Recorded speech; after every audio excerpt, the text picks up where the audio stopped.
وترك الصلاة أعظم من الزنا وأعظم من شرب الخمر، حتى لو كان يقر بالصلاة، يقول الصلاة واجبة وإن شاء الله أني بصلي وأسأل الله تبارك وتعالى يغفر لي وكذا، ولا يصلي، هذا مجرم أكثر من الزاني وأكثر من شارب الخمر وأكثر من تارك الصيام وتارك الزكاة وأكل الربا، لأن هذا ورد فيه نص بالكفر.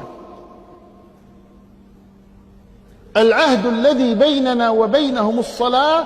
فمن تركها فقد كفر.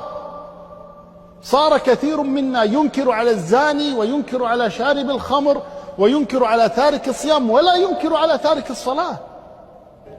مع أن جريمة ترك الصلاة أعظم بكثير من جريمة شرب الخمر ومن جريمة الزنا وغيرها من الجرائم ما عدا الشرك. يا قوم إنما هذه الحياة الدنيا متاع وإن الآخرة هي